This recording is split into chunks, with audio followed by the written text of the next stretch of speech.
How we doing, everybody? I'd like to welcome us back to episode 6 of the Desire to Hustle podcast, where we tap into the minds of our guests just to see what inspires them, what motivates them, and what keeps them going. So on behalf of Foster and I just like to apologize. I know we've been gone for a while. I checked YouTube about 2 nights ago, and I saw that we've been gone for 4 months, which is a very long time. We've just been busy, all summer with just chasing our goals, internships, working out with our teams. We've just been very busy. But now we're back on a fixed schedule and we're ready to go. We're ready to give you guys great content that you guys love to see. So without further ado, let's get into it. I would just like to introduce a very special guest. He is near and dear to me. This is our first Holy Cross alum on the podcast, one of our first Crusaders. This man right here, he's a great man, well-versed. He's an author, Wall Street expert, just a whole nine. Great guy, great mentor to Foster and I. Without further ado, I would like to introduce Mr. Larry Doyle. How are we doing today, Mr. Doyle? Malik, doing great. What an honor for me to be on the Desire to Hustle podcast with you and Foster. I applaud you guys for hosting a podcast with this, overarching platform. I mean, so great job. Really impressed and look forward to speaking with you and your wide audience here on this podcast. Great job, yes, guys. Sir. Yes, sir. So let's just hop right into it, Mr. Doyle. If you just want to talk a little bit about yourself, just what you've been doing, what you've done, and just introduce yourself to the people. Sure, with pleasure. I'll date myself. So, I got out of Holy Cross almost 40 years ago, 1983, and worked on Wall Street in these large banks. For the better part of 25 years. I culminated it was all institutional sales and trading of bonds, predominantly mortgage-backed securities at firms including Bear Stearns, Bank of America, and JP Morgan. And after close to 25 years there, and with a small knife protruding out of the lower part of my back, which is just a good-natured way of saying, Wall Street is a young man's game. And to make a long story short, my wife asked me one year, like, how come that new trading manager hasn't sent us a holiday card? And I said, I don't know. Don't worry about it. We just had a great year. It's all good. And she goes, you know what? You should get ready. They're getting ready to push you out. And I'm like, hey, what are you talking about? And you know what? 2 weeks later, I went in for my year-end review. And sure enough, it was like, you know what, it's time for you to go. So, but I'm a big believer that things happen for a reason. And as one door closes, another opens. And after 25 years working in those large Wall Street banks, I was ready to pursue some entrepreneurial desires that I had long had. And, it was at that point in time that Wall Street melted down in 2008. And so I started thinking like, okay, what caused this meltdown?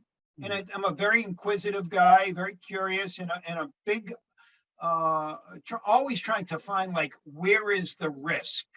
Right. So in the midst of, just doing a lot of investigative work, which led to literary pursuits, led to my book, just constantly addressing this question, where is the risk?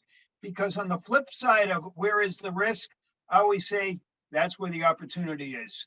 And so this is now what I do with my my efforts. I've got 2 different businesses, one of which is an investment advisory business, and another of which is, we're kind of follow the money guys. We do a lot of investigative work. And so these are topics that we can address. But I wake up every day. I'm totally motivated to pursue the stuff that I'm involved in. But the greatest pursuits are personal relationships, predominantly with younger guys, and trying to help give good guidance and good mentoring so that I can help others learn from my experience. So on that note, I look forward to the conversation with you gentlemen. Yeah. I appreciate it, LD. Just the quick words from me. Just appreciate all the mentorship you've given me. We've only had the chance to, talk twice, but both times, it's been great conversation, great intellect, and couldn't thank you more enough, and couldn't thank Malik for making the introduction. My pleasure. I always view it that my sharing wisdom and insight. And again, it's just the value of experience, right? That these are two-way streets. I both give, but I also get. I mean, the world has changed. I mean, all this modern technology and all this stuff. Podcasts like this. I mean, I can hardly turn the TV on. I learn a lot from younger generations in the ways of the world, and so it brings real richness to my life. So when I think of investments. I mean, my greatest investments are the time that I put into my relationships. I mean, the returns on those are phenomenal. And so again, stuff like this, it just totally resonates with me. So I appreciate you guys having me on. For sure, Yeah, for sure. For sure. And LD, I know, just mentioning you get up every day and you're motivated. What when you get up every day, what motivates you to keep going? What is it? I'm always trying to figure things out. I'm always trying to figure things out. When I look at situations, whether it's the economy, the markets, companies, investment opportunities, what's driving markets, Federal Reserve policy, what's going on in Washington, what's going on Wall Street. My mind, just the way that my mind works, and this developed. It didn't, It developed over time, from having worked on Wall Street and then done a lot of investigative type work, in which a lot of that stems from sourcing original information, going to companies, digging into their annual reports, their financials, digging into reports from regulatory agencies. So not taking stuff on face value from, just off of Twitter or whatever, where it's so much noise. Right. And then, so I look at so many things like as puzzles. And I love solving problems. I love putting puzzle pieces together, connecting dots, following the money, and saying, okay, do I understand what's going on here? So this is with long-term, time horizons. And I like working on complex financial situations, oftentimes in which there's some sort of impropriety that's involved with it.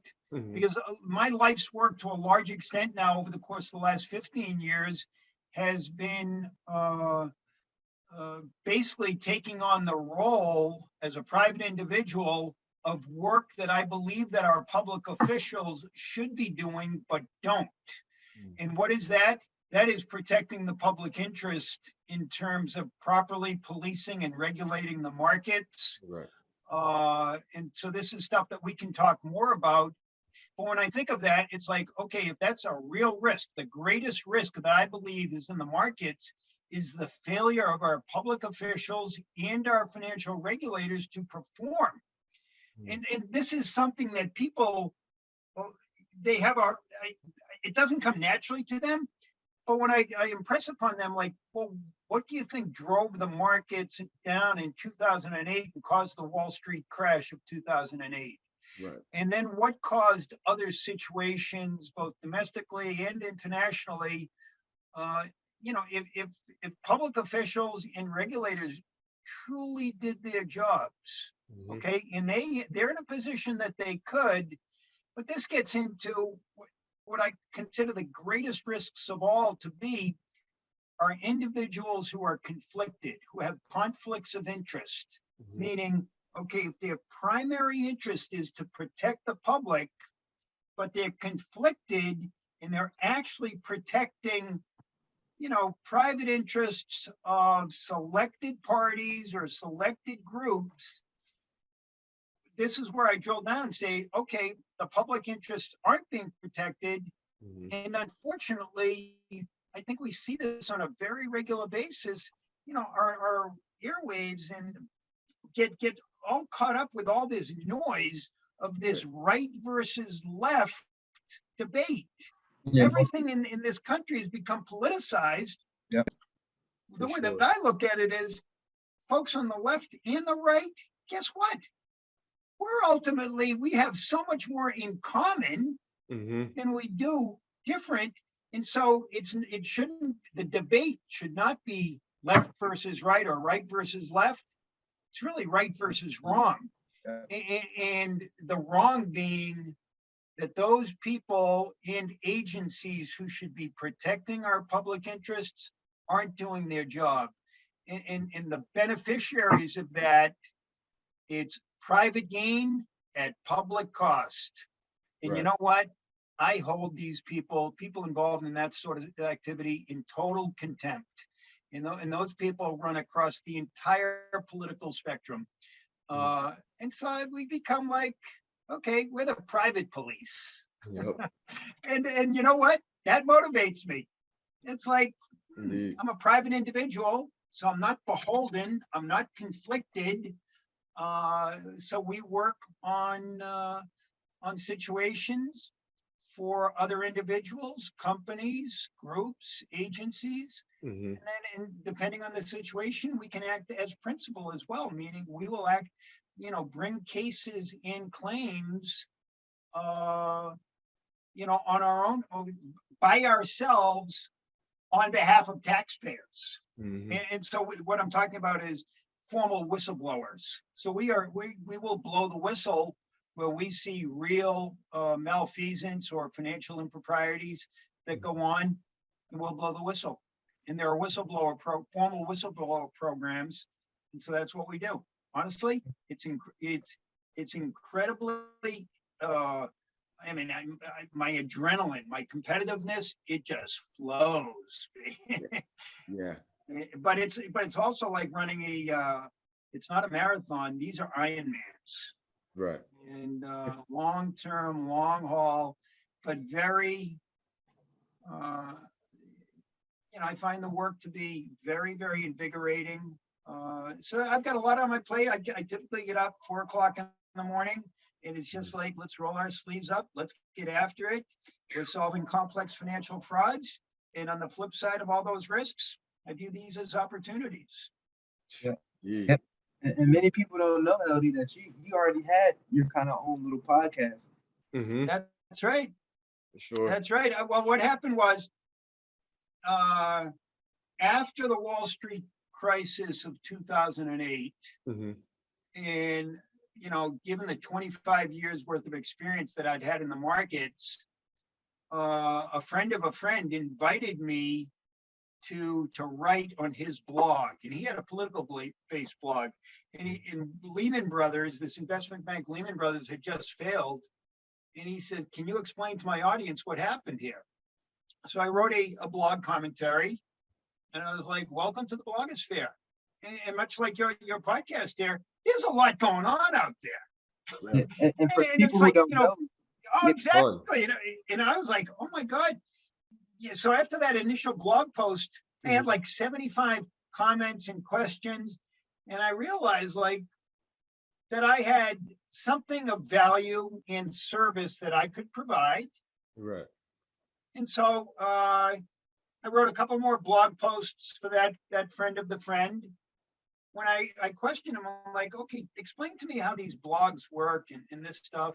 And I realized I could have a voice for little to no cost. Right. And I said, how cool is that? In a world in which a lot of the messaging and the media is people are questioning as to bias. Mm-hmm. So for little to no cost, I launched my own blog called Sense on Sense. My 16-year-old son at the time came up with it. He goes, "Dad, if you're going to get into the blogosphere here, you can't be like, an old fart or whatever."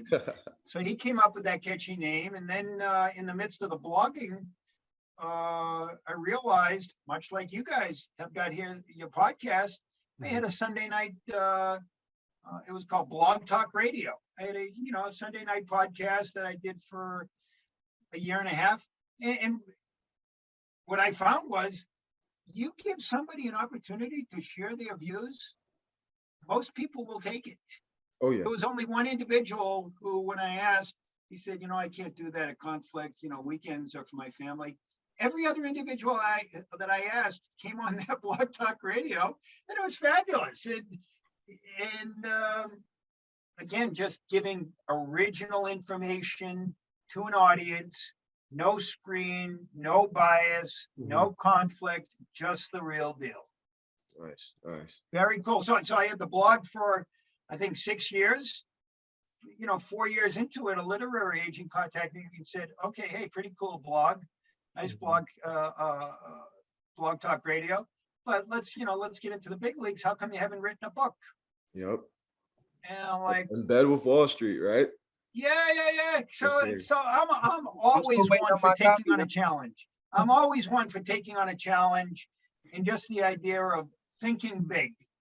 So I asked this literary agent, okay, what goes into writing a book? Mm-hmm. And so she told me, and I said, let's do it. And so the book came out in January of 2014, the title of which is In Bed with Wall Street. And I'm all about, punching hard, but documented facts, truth, no conjecture. Mm-hmm. And as my wife informed me, she goes, okay, if you're going to write in this sort of style and format, you better have everything documented. And so we connected dots. We exposed people. That's really what it was. We exposed people. My brother was working at a hedge fund on Wall Street. And I gave him before the book was published, about 3 months before, I said, well, the thing's totally written. He goes, can I read the script? And so I gave it to him. He called me 8 times one day. He was hyperventilating. He's like, do you realize that you are hitting this beehive? Yeah. He goes, you're going to really piss a lot of people off here. I said, well, you know what? I'm not making this stuff up. You know what? There's a lot to write about, and this stuff happened, and these people deserve to be called out. So it really came down to like the power of the pen is mightier than the sword. And there was a lot to write about, but again, just this idea that society as a whole bears the cost, that's wrong. That is wrong, and I had a pen, and I was willing to make that case and call it out and create some change. And you know what? On the margin, the organizations that I called out, I could track them. I could see that they actually did make some changes, not to the extent that they should have, but they were aware. They were aware of what I was writing about and calling them out. And all my friends on Wall Street were like, keep writing, keep going, keep doing it. So we play to win, we fight hard, but ultimately, really, what it's all about, and you guys can appreciate this, being at Holy Cross and at Seton Hall, pursuit of the truth. We pursue the truth, right? The public is entitled to know what the truth is, and I'm a big believer in that. We pursue the truth wherever it takes us. We just source information, connect dots, follow the money, pursue the truth. This stuff happened. Here's the report. Here, boom, boom, boom. Here we go. Those are the laws that were broken. No accountability. Ding, ding. Next round up. Let's go. Yep. And I feel like that's kind of like the main goal in every case or everything that you do is just pursue the truth, which is, always. super. It is always about the truth. We source original information, get documented facts. Okay, you got to be when you go down these paths, you got to be very careful, because if you're calling people out and you don't have the facts and the truth to back it up, you lose instant credibility. Okay, you become nothing more than a blowhard. So I'm very careful. But when we pursue the truth, we are relentless in pursuing this truth. And you know what, we get through experience. And again, this stuff takes time to develop. But given the experience that I had both on Wall Street and then in these endeavors, you start to develop the skill set and the instincts, and drill down. You start looking at financials and you start asking questions, and we start utilizing what's known as the Freedom of Information Act, which is a tool to source information from public agencies. You can make some pretty compelling cases, and what looks like a small situation oftentimes grows into not so small. But really it's for the benefit of the public. And when people become aware, they're very grateful, very appreciative. We play to win. But ultimately it's all about the truth. It's not right versus left. It's right versus wrong. What's the truth? And that goes back to my days at Holy Cross. I mean, Holy Cross, it's the Jesuit education, pursuit of the truth. Okay, let's bring it. Yep. And LD, I mean, you have been doing this for over 25 years. So while doing, researching and pursuing the truth, did you receive any negative feedback from some big players? Not to name any names, but were there some big players that called you up and said, "Hey, you need to take this down right now," or you have some serious consequences? I only had a few individuals who contacted me and said, "You know what? Some of what you've written about here is hurting me professionally, and I'm in the midst of switching jobs." Stuff that gets onto the internet and in the blogosphere doesn't go away. And the conversations always were, well, what I've written here has been backed up with boom, boom. So it wasn't a question of, hey, this didn't happen. It was never a question of that, but it was a question of like, hey, I'm trying to move on from that. It only happened a couple of times. But there was anything, I mean, like my brother working at that hedge fund, he goes, "I can't believe people aren't coming after you."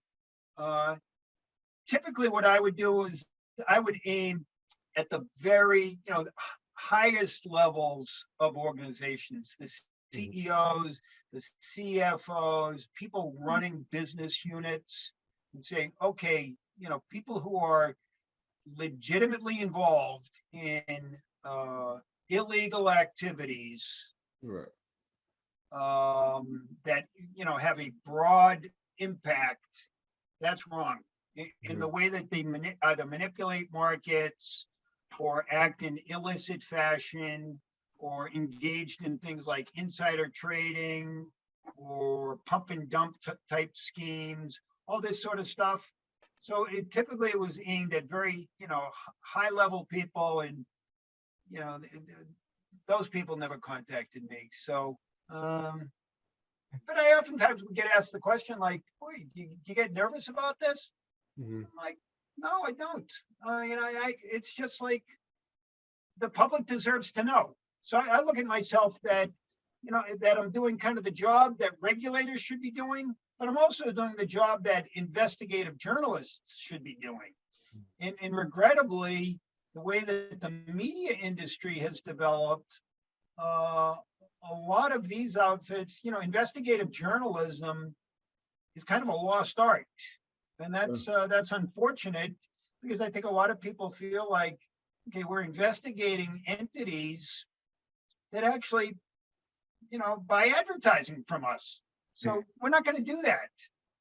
And so that when I look at situations like that, whether it's the regulators or the media, or God forbid, the public officials, it's like, okay, what happens here is, whether it's explicit payoffs in terms of money that's directed towards these individuals and groups, or what's known as a spin through the revolving door, in which regulators, after having worked in one of these regulatory agencies for a period of time, and it's like, okay, if you play ball, then you can come work for us, whether that's at a financial firm or at a law firm.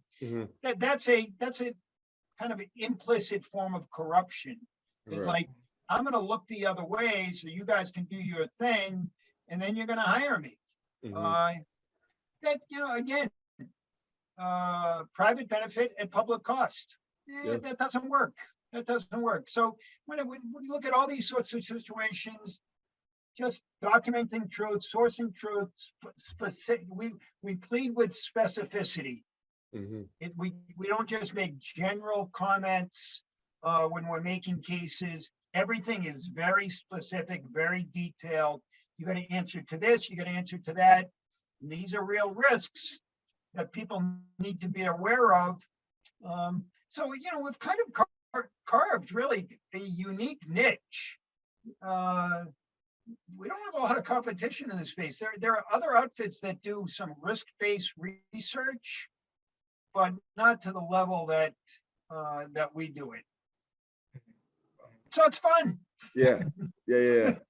And man, And honestly, it is fun. Because it's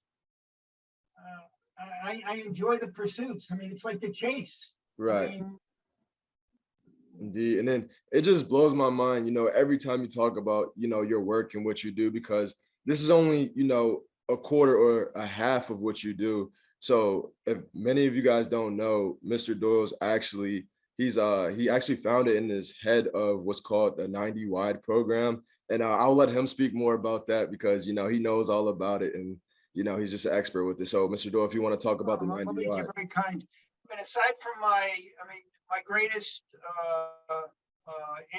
interest, passion, whatever is my family, Mhm. understandably so. Then I've got my professional pursuits that I just described. Right. But in terms of personal interests and pursuits, Mhm. the launch of that formal mentoring program that you referenced, the 90 wide, Yeah. to support Holy Cross football is not only my greatest passion, Mhm. but in many regards is the thing that I take the greatest pride in. And the Indeed. formal mentoring program started back in 2009 to benefit Holy Cross football. We reached out to the alumni Mhm. uh, because when I spoke to the people at Holy Cross, I said, listen, our alums, there are three things that they can give back to the college. And money makes the world go round, right? Yep, To turn on that's the for sure. lights and all this other stuff, Yep. you have to have finances. And so Mhm. that's what the school does with the bulk of it. I mean, it runs alumni programs and receptions and all this. But ultimately, it's like, hopefully the alumni will be financially great, generous back to the Mhm. school. I Right. said, no doubt, no doubt.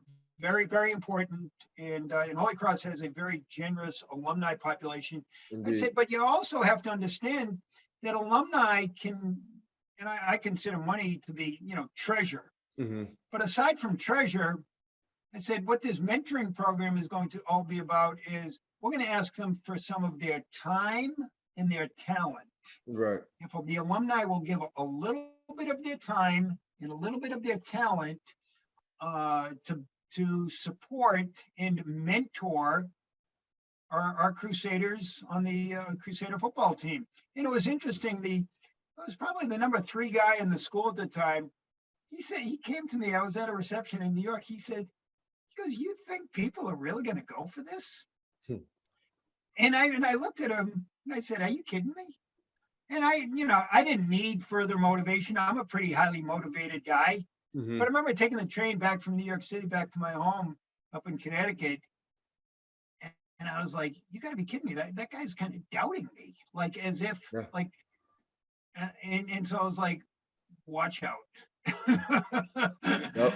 and That's all. That's all you need. so we watch out. And I was like, Exactly. okay, we're not only going to have a mentoring program, but we're going to have the best mentoring program of all. I mean, we are Mhm. going to kick ass and we're going to make this happen. So again, my adrenaline starts kicking in, and so I reached out and we got the name, the 90 wide. It was a play on a 5 wide offense that a Mhm. lot of football teams run on the field. They'll have 5 wide receivers. Right. But when we reached out to our alums and said, we're going to have a formal mentoring program, we got 90 alumni in that first go round to raise their hands and say, hey, I want in. I like this idea.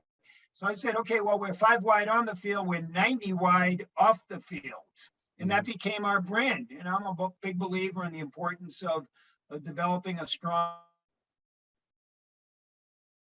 brand. So we branded it as the 90 wide. And our mission statement is a commitment to excellence in helping our Crusaders on and off the field. We just keep hammering that mission statement in that brand name, the 90 wide. And now 13 years later, we've got 145 mentors, 30 different industries, 30 different states. It's a tremendous recruiting tool for the coaching staff. It's a great program for the Crusaders to kind of gain an entryway into industries, whether it's law, medicine, business of all sorts. But ultimately, it's about personal relationships and just providing a little bit of a crack in the door, knowing that, guess what, 40, whatever it was, 42, 43 years ago, when I was thinking like, okay, what do I want to do? And figured, you know what, I heard about Wall Street, and there were a number of Crusaders that helped me. So I was like, okay, well, how can I help them? But how, not just me alone, how can we scale? I'm a big believer in, can we scale? We've got a good thing. How do we scale it? Right. And so that's what the 90 wide is all about. And it's going gangbusters to the point now where Holy Cross Athletics is saying, hey, this works so well for football. We need to be doing it for all our teams. Yeah, I did see that. Very cool, right? Yeah, it's so I believe about a week ago at our welcome back event, our new athletic director, Kit Hughes, he's a great guy. He's great at his job. He's good at what he does. But he just essentially, can you guys hear me now? I'm sorry. Yep. So basically, he came and talked to us and said that 90 wide is not only, Holy Cross football, now it's extending to all our teams. So that's huge. So congratulations for that. Oh yeah, I love it. How great is this, right? Great. But again, I look at it, hey, this is not about me. It's about, us, and people helping people. And how great is that, right? People helping people. And when I look at it from the standpoint of, okay, what are the costs involved in this program? Zero. Okay. There are no real monetary costs. Okay. We're asking people for a little bit of their time and a little bit of their talent. Exactly. So I'm not a math major, but if I were to put a zero in the denominator of a return on investment equation, I'm fairly certain that the answer to that math equation is whatever the number that's in the numerator ends up being evaluated as infinite. We've got potentially infinite returns here. Indeed. I was like, my God, how much of this can we get done, right? So when we talk about investments and opportunities and risks and rewards, I'm like, oh my God, here's a potentially infinite type returns that can have a profoundly positive effect, whether it's on football or now other teams and programs as well. I view this as like potentially transformative, so that when a coach sits down with a prospective student athlete and says, okay, why is it that you should come to Holy Cross? Okay, here's all the following reasons. Oh, and by the way, you know what? You're going to have a personal mentor who's going to help you, develop insights and thoughts and questions in a personal relationship that will develop over time, that will help your transition into the professional world. And it's not like, okay, if I develop a relationship with Malik here, okay, during his time at Holy Cross, when he crosses the stage at Holy Cross for graduation, what, I'm not going to be his friend anymore? It's like, come on. Right. That would be heartless, right? Right. I mean, exactly. Personal relationships are such that Malik and I, we'll have a great relationship for the next 25 years before I'm, at some point in time, I'm going to be watching football from that great, that great press box in the sky, right? But then what happens? At that point in time, Malik's now become a mentor, and there's some kid who's not even born yet. Exactly. Maybe he's in second grade. Mr. Scott. So this is how it works. Yeah. So I love mentoring. I love the 90 wide, the ability to connect people, there is not a week that goes by that I don't have a meaningful engagement in typically 2 or 3, both with current mentees or others whom I'm directing. Honestly, it's not a lot of time, and the rewards are off the charts. Indeed. So I love it. But so I this is just kind of the way that my mind works in terms of, okay, how can I help engage? I benefit. Believe me, I benefit in a huge way. I mean, we now have 145 mentors. We have about 450 people in the 90 wide. I know 95% of them pretty darn well. It's like, oh my God, look at this, call it a portfolio of friends that I've got. Yeah. How great is this? Right? I mean, phenomenal. And unlimited resources. Unlimited resources, Exactly. people helping people, no expectation or everything is done straight from the heart. And I would tell people, I mean, 10 years ago, I'm like, guys, I am not doing this, for strictly unselfish reasons. I said, my son, Tim, okay, Tim's in whatever it was at the time, 4th grade. He's whether he graduates from Holy Cross or not, he's going to find you because I'm going to tell him to find you. And Tim graduated from Holy Cross last year, 2021, and he ended up benefiting from the 90 wide tremendously. And so, that's all good too, right? So, great. So I'm thrilled that, all of Holy Cross Athletics is now going to be embracing it, but also other programs on campus, non-athletic related. To me, this is the sort of thing that can help kind of transform a school, because you tap into a resource, Indeed. Give us a little bit of your time, a little bit of your talent. I mean, there's a lot of evidence that individuals who benefit from mentors can expedite their career progress, and they'll learn things, whether it's a year, 2 years, 4 years, 5 years, faster than they might otherwise. But it also expands the kind of the landscape in terms of, just thinking about opportunities and great stuff. Great. Love the 90 wide. Yes, Love sir. the 90 wide. But it gets back to risk, reward, opportunities, all of the above. This is how I think. And we play to win. We play to win. It's a very competitive pursuit. So again, great stuff. Malik, thanks for the prompt. I mean, you can see I'm a big believer, and I love that. Yeah. And mentorship is huge, man. It's so undervalued sometimes, and I think mentorship is a big part of people's success. No doubt about it. No doubt. They've had mentors. I think I shared, Malik, with you something on Instagram some weeks back. The guy was it's one of the guys he acts with people driving nice cars do for a living. And the guy he was driving a Bugatti. He's actually riding passenger seat, and the other guy was driving it for him. But he said, "What did you do for a living?" And so he goes into this whole conversation about having a mentor and how helpful his mentor was. And turns out his mentor, he said, taught him the HP way. His mentor was the founder of HP. How about that? Really? Wow. Yeah, it just showed you. Yeah, I mean, to me, you know what? We're all equal.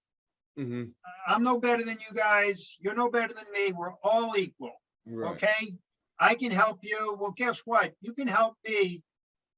Even though you might not think it, you guys keep me young. You do. You keep me young. You keep me energized. And personal relationships are so rewarding. But to me, the greatest gift that I can provide, and I try to provide, is just instilling confidence. Like, guys, guess what?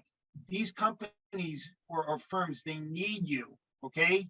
And you can not only get a job, a position in these companies, these firms or whatever, and you can thrive. Just that idea of instilling that little bit of a confidence, like you can do this. Okay. Right.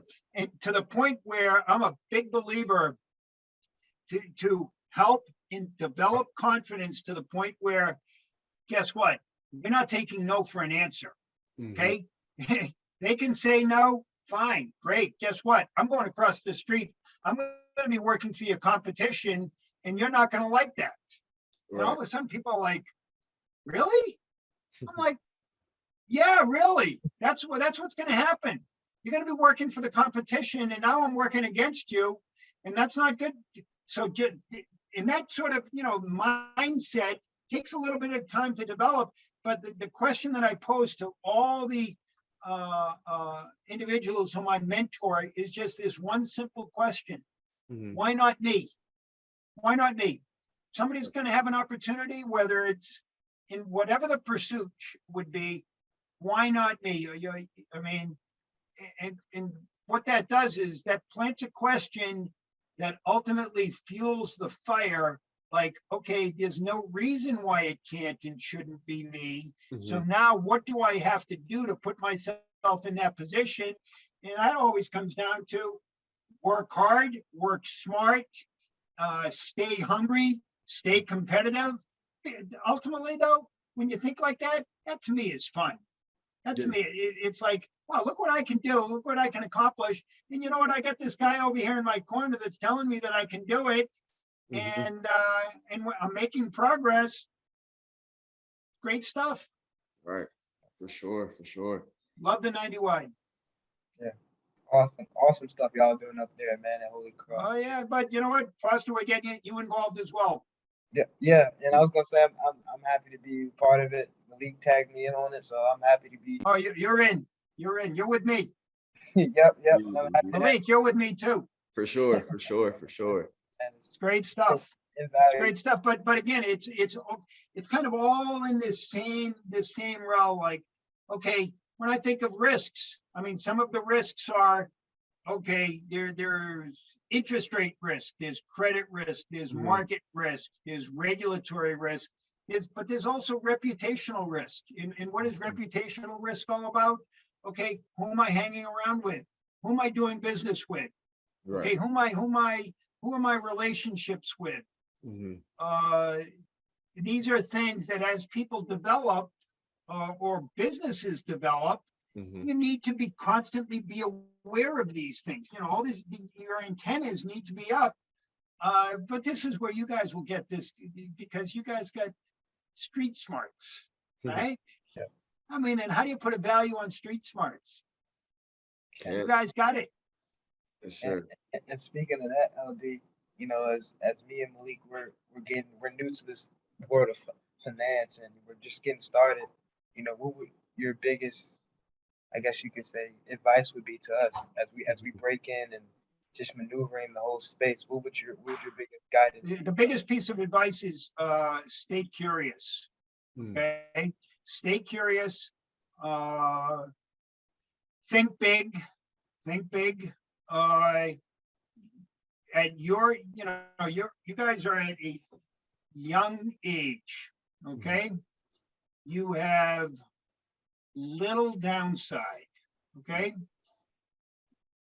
when I say that, it's like little downside. It's like, well, wait a second. I've got a tremendous amount of fixed costs or things along those lines, or mouths to feed, or bills to pay, all this sort of stuff. I have a lot of risk. Mhm. You guys don't have that. Right. Okay. So it's kind of like, and when we think of like, why not me? Okay, well, I need to gain an understanding of the landscape. So that's what I mean by curiosity. What's out there? Okay. Where are there opportunities? Where are there businesses, companies that are involved in growth areas? How do I position myself to engage individuals in that space? And then how do I go sell myself so that they're like, you know what, you're coming to work for us. Mhm. And so think big, but also think a little bit longer term. It's like, okay, here you guys are in your early 20s. Mhm. Okay, let's not just think like, okay, where am I going to be when I'm 25? But where do I want to be when I'm 30? And I might not know exactly, but you know what? This whole idea of if somebody's going to be running a business or running a division or be in a position to make a major impact on a business, a company, why not me? Right? Why not me? So then when you ask yourself that question, okay, what do I have to do to put myself in that position? And a lot of that is absorbing information, developing these personal relationships. And these are things that they can be done. These are things that can be accomplished when you set your mind to it. You say, I'm a big believer in that. You set your mind to something and you say, this is going to happen. Okay? It's not a function of maybe it will happen. No, this will happen. Right. Okay? And it's not a function of, what do I run the 40-yard dash in? It's not a function of a physical attribute. It's a function of determination, work ethic, not taking no for an answer. Sure will. And when you go in and you share that, those sorts of views with people in a position, you might get 9 no's, and then the 10th guy says yes. Right. And so you just keep going after it, and to me, it's fun. It's fun. It's like, and so you might think like, oh my God, I'm taking these personal risks, trying to get these meetings and this engagement and this interaction. And I'm like, is it really risk here? It really isn't. It's like, okay, it's an uncomfortable. Well, guess what? The more people that you engage, the more people you interact with, you guys got rap. Believe me, you guys got a great rap. Yeah. I mean, and that's why this podcast is so, because you're developing, whether you know it or not, you're developing these sorts of interaction skills. You do that, and it's like, okay, we're going for it. And you don't take no for an answer, and it's fun. To me, it's fun. The greatest, I always tell people, the greatest risk in life, okay? Some people might think like, oh, it's failure. No, the greatest risk in life is not failure. The greatest risk in life is actually never taking a risk. Because if you don't take risk, you're not going to generate the upside returns that come along with it. Right. You've got to take prudent risk. You put yourself outside of your comfort zone. Okay. Yep. That's where you generate your personal growth. That's where you meet interesting people. And when you meet interesting people and you put yourself outside the comfort zone, to the point where somebody's going to say, I'm making a bet on this guy. He's with me. Malik, come on, you're with us. Foster, come on, you're with us. Okay, you're on our team now. Okay, we're going to start you off here. Just keep your nose clean, work your ass off. Good. And it's like, let's go for it. Why not me? Why not me? Why not me? Exactly. And so to me, that's the whole mentality of like, this is going to happen. And you might say, okay, well, what is it that's going to happen? Okay, well, set a goal 3 years out. This is what I want to get accomplished. Then I would say, okay, 5 years out. Okay, this is what I want. And what happens is, invariably, as you're going down these paths, you're going to find that there are roads and paths off a path that, like, wow, I never had any idea. But you only learn about these other paths off this main road by the fact that you actually started going down that main road in the first place. You got to get you got to get out on the road. You got to start running down that road. And then it's like, oh my word, look at some of these other options and these other opportunities. And it's because you put yourself out there in the first place and you started running. But that's where having a mentor, whether it's me and then other people who are running kind of along with you and saying, hey, you know what are you reading? Who are you meeting? How are you growing? It's great stuff. It's great stuff. It's fun. It's competitive pursuits, but ultimately it's about helping people generate personal success, knowing that they'll not only end up being better professionals, but they'll end up being better people, better, that positively impacts a community, perhaps ultimately a family. I mean, how rewarding is this? I mean, very rewarding, right? Exactly. Wow. So as I tell people, this is the greatest gift is, the gift of giving of oneself. That to me is the greatest gift of all. Just the gift of giving of one's time, knowing that in 10 years' time, when you guys are out there killing it, you're running businesses, you're not going to forget me, and you're going to come back and you're like, hey, because we'll have these personal rapports anyway. Of course. And it's great stuff. And then other kids come along and people helping people. And I think that the ability to positively impact others whom you will never know, that's pretty powerful. Yeah. And then you said something that really resonated with me. You said the greatest risk in life is not taking a risk, right? Did I get that correct? Man, that is correct. That's powerful. That's powerful. And I feel like that really, resonates with Foster and I, because, with this podcast, we were taking a risk. We had never done a podcast before. We didn't really know what we were doing per se. But this podcast has led us to, beautiful relationships with all different types of people, lawyers, CEO, former NFL player. So, I mean, like you said, well, again, you put yourself out there, right? Exactly. You put yourself out there. You're so like, okay, well, hey, maybe we're going to flop. Believe me, you guys aren't going to flop. You guys are crushing it here with this thing. But that's the thing is, you just keep putting yourself out there. Keep standing up and saying, hey, you know what? I got something to say here. Indeed. Okay. And then that's one interesting thing that's going on now is I read a lot that on a lot of college campuses, students are hesitating to stand up and speak out for a variety of reasons. I'm a big believer you do everything with proper respect. Okay, I'm not you don't want to be a blowhard, like, oh my God, all that guy's doing is creating noise. You do everything with proper respect, you pay respect, but you also command respect. Indeed. And you stand up and say, hey, this is what I believe, and here's why I believe it. And it's done from the standpoint of pursuing truth. And that will command respect. And ultimately, what does that really go towards? To me, that goes towards developing and displaying leadership. Our world needs leaders. We need leadership. And I hate to say it, I think that we're suffering from a meaningful lack of leadership. And that's not a critique. I always think of that as, that's an opportunity. It's like, if there's a lack of leadership, guess what? I want to be a leader. Exactly. That's the most important thing, man.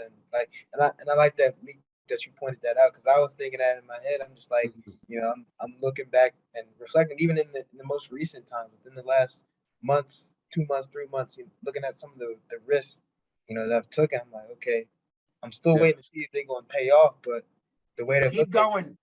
The way they're looking, it's like, okay, I'm seeing the puzzle piece come together. I'm seeing this happen.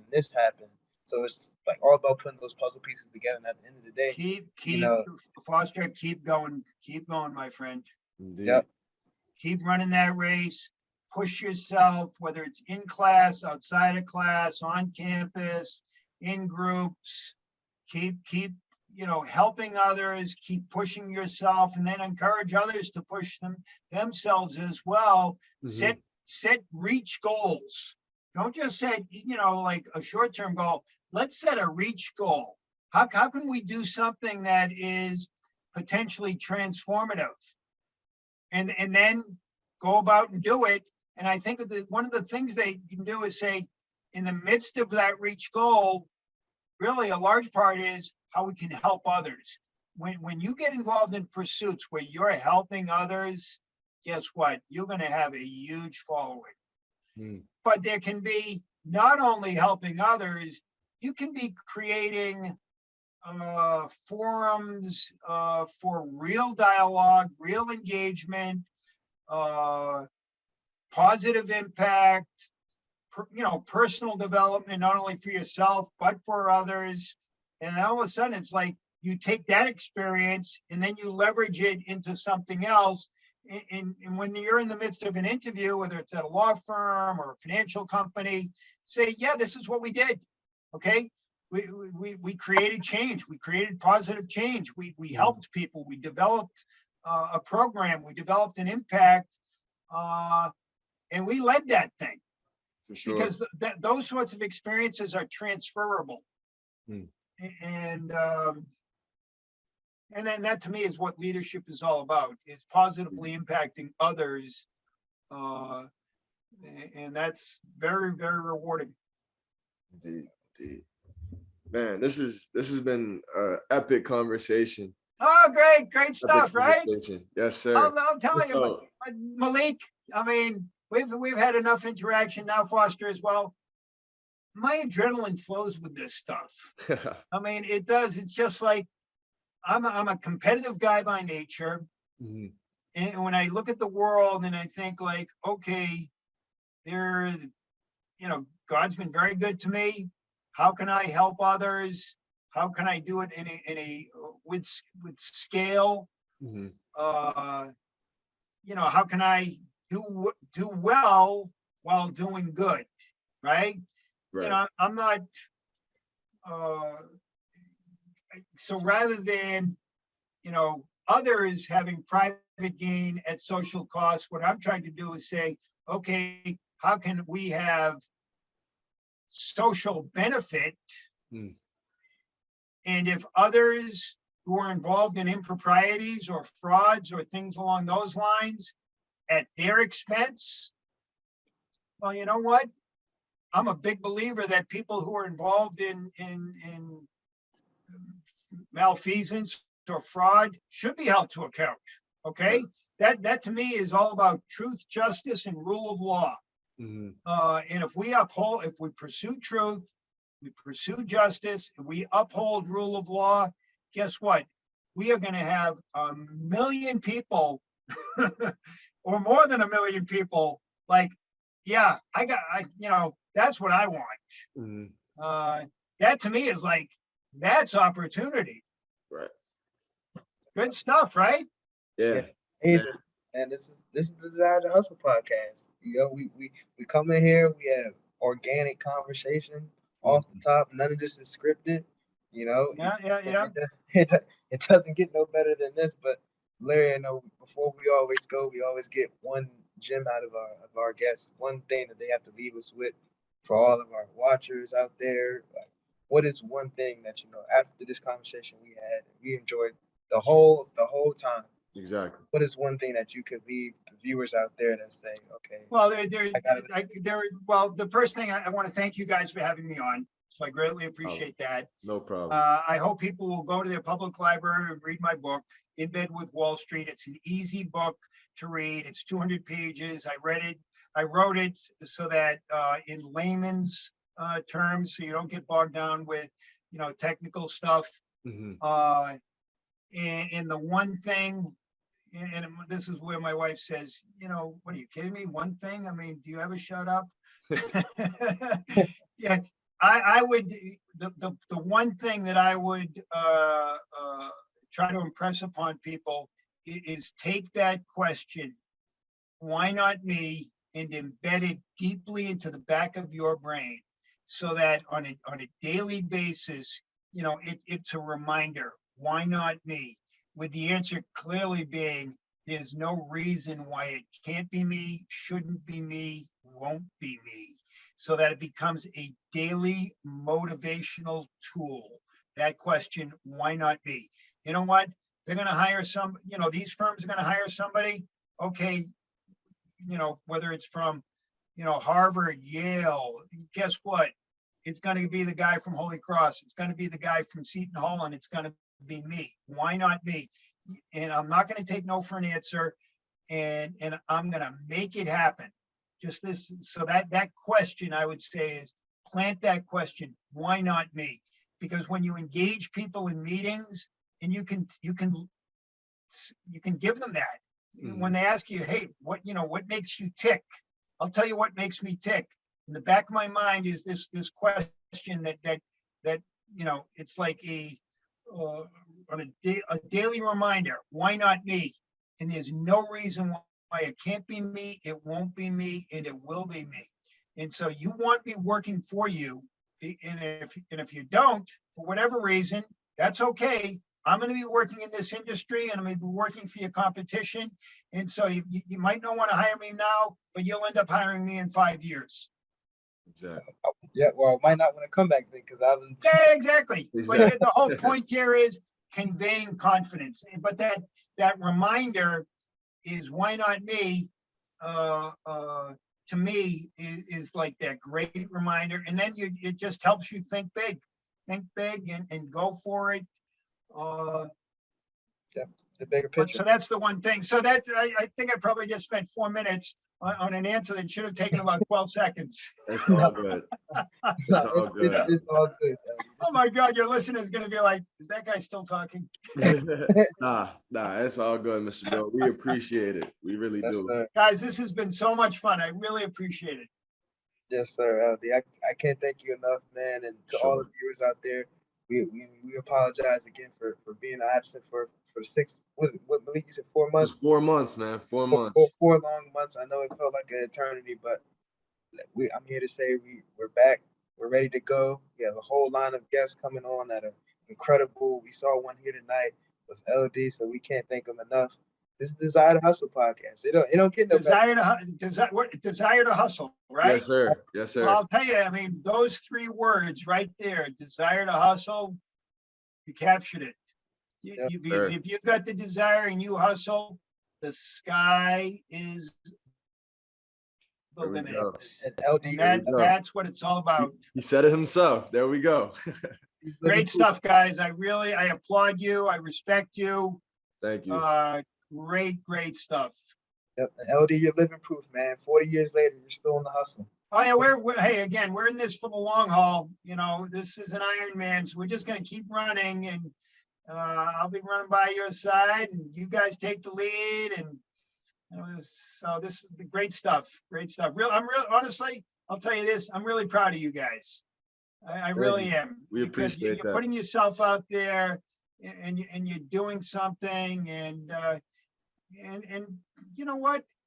Who knows? I mean, there very well could be one individual whom I'll never know, perhaps you'll never know, listen to this podcast and benefit from it. How great is that, right? Indeed. More than one, but at least one. That's what it's all who's going to say, why not me, right? Yep. That's my grandmother says, reach one, teach one. That's awesome. I love it. Great job, guys. Thank you so much, Mr. Doyle. Okay, we'll be in touch. All right. See you later. Good night. Thanks again.